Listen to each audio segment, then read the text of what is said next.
Chapter 2 Bricks Without Straw.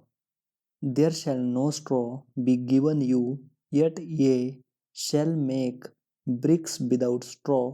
Exodus 5:18.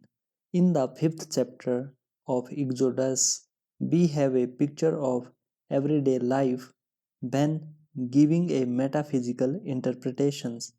The children of Israel were in bondage to Pharaoh, the cruel taskmaster, ruler of Egypt. They were kept in slavery, making bricks, and were hated and despised. Moses had orders from the Lord to deliver his people from bondage. Moses and Aaron went in and told Pharaoh, "Thus saith the Lord God of Israel, let my people go, that they may hold a feast unto me in the wilderness."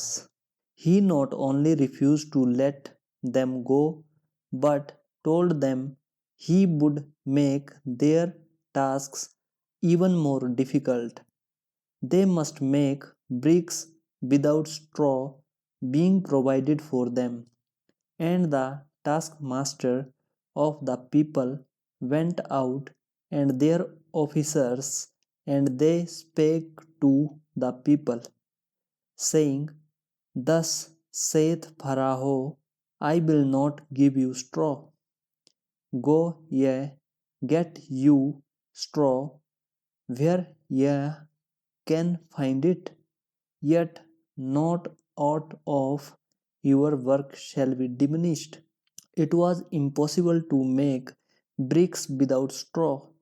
The children of Israel were completely crushed by Pharaoh.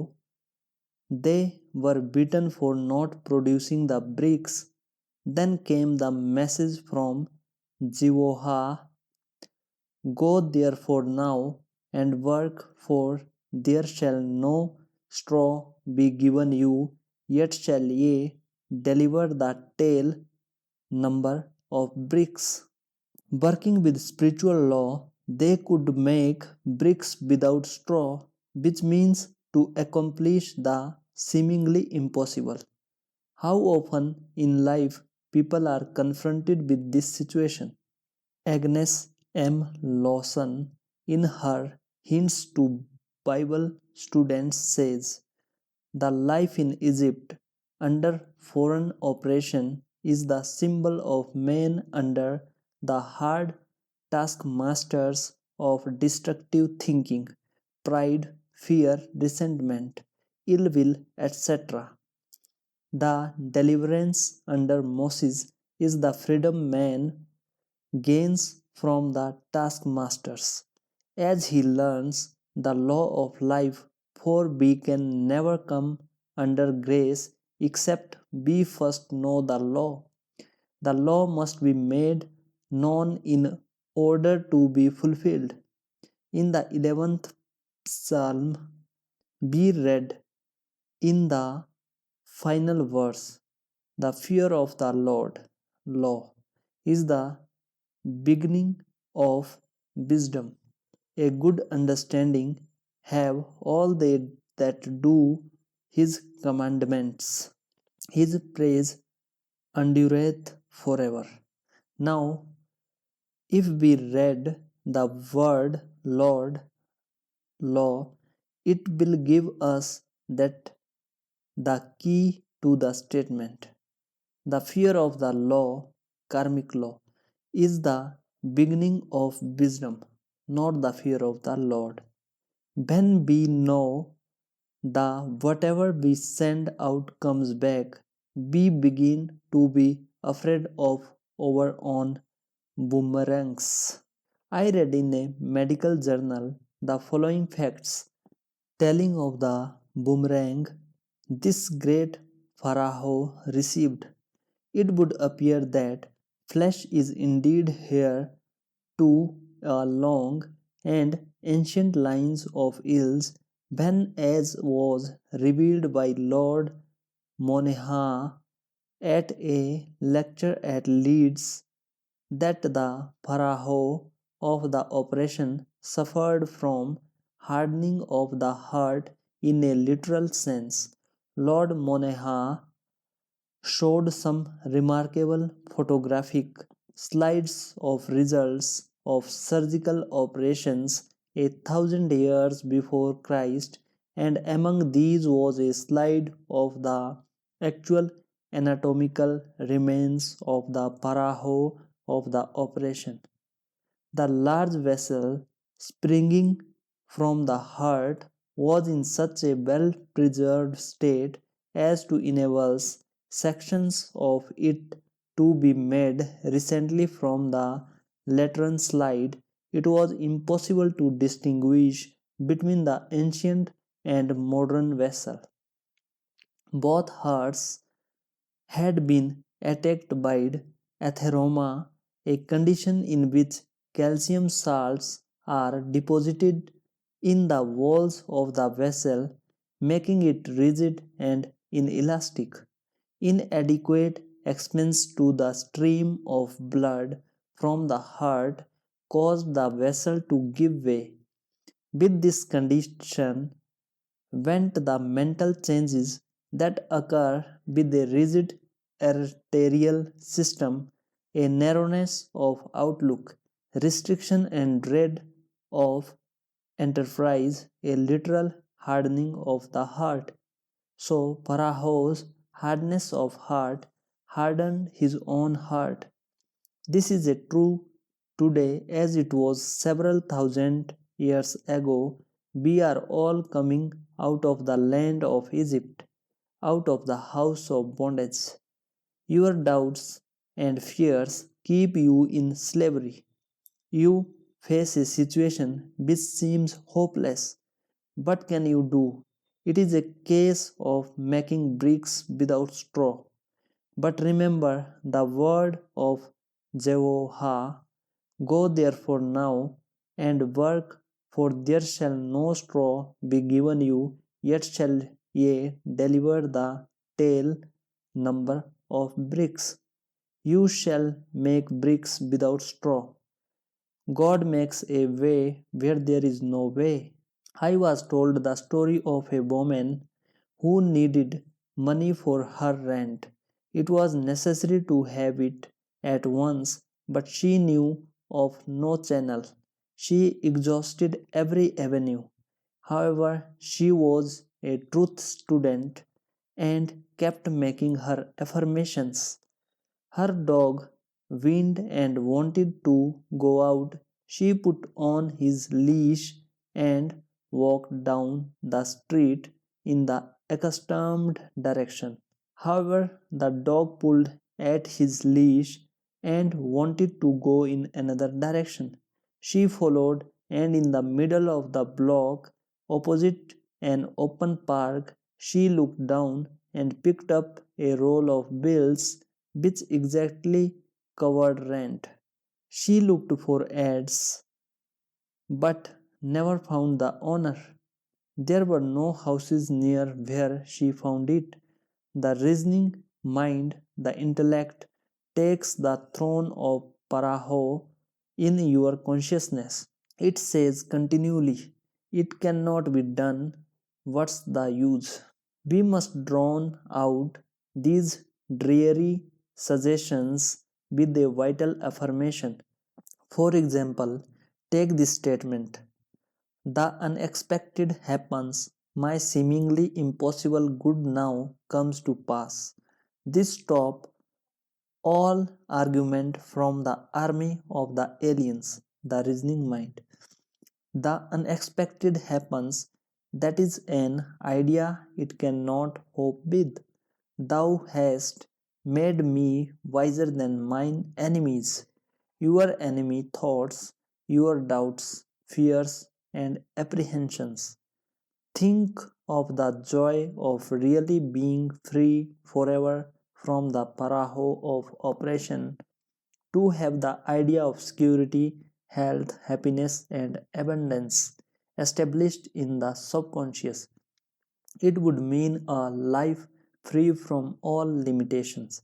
It would be the kingdom which Jesus Christ spoke of, where all things are automatically added unto us.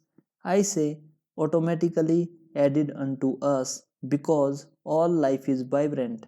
And when we vibrate to success, happiness, and abundance, the things which symbolize these states of consciousness will attach themselves to us. Feel rich and successful, and suddenly you receive a large check or a beautiful gift. I tell the story showing the working of this law. I went to a party where people played games and whoever won received a gift. The prize was a beautiful fan. Among those present was a very rich woman who had everything. Her name was Clara. The poorer and resentful ones got together and whispered, "We hope Clara doesn't get the fan." Of course, Clara won the fan. She was carefree and vibrating to abundance. Envy and resentment short circuit your good and keep away your fans. If you should happens to be resentful and envious, take the statement, "What God has done for others, He now does for me and more." Then all the fans and things will come your way. No man gives to himself but himself, and no man takes away from himself but himself. The game of life is a game of solitaire. As you change, all conditions will change. Now, to go back to Pharaoh, the oppressor, no one loves an oppressor. I remember a friend I had many years ago. Her name was Letty. Her father had plenty of money and supplied her mother and herself with food and clothes, but no luxuries. We went to art school together, and all the students would buy reproductions of the Winged Victory, Whistler Mothers, or something to bring art into their homes. My friend's father called all these things plunder. He would say, "Don't bring home any plunder." So she lived a colorless life without a winged victory on her bureau or Whistler mothers on the wall. He should say often to my friend and her mother, "When I die, you will both be well off." One day someone said to Letty, "When are you going abroad?" "All art students went abroad," she replied cheerfully. "Not till Papa dies." So people always look forward to being free from lack and oppression. Let us now free ourselves from the tyrannies of negative thinking. We have been slaves to doubts, fears, and apprehension, and let us be delivered as Moses delivered the children of Israel, and come out of the land of Egypt, out of the house of bondage. Find the thought which is your great oppressor, find the kingpin. In the logging campus in the spring, the logs are sent down the rivers in great numbers. Sometimes the logs become crossed and cause a jam. The men look for the log causing the jam. They call it the kingpin. Straighten it, and the logs rush down the river again. Maybe your kingpin is resentment. Resentment holds back your good. The more you resent, the more you will have to resent. You grow a resentment track in your brain, and your expression will be one of habitual resentment. You will be avoided and miss the golden opportunity which await you each day. I remember a few years ago the streets were filled with men selling apples. They got up early to get the good corners. I passed one several times. on Park Avenue. He had the most disagreeable expression I have never ever seen. As people passed, he said, "Apples, apples," but no one stopped to buy.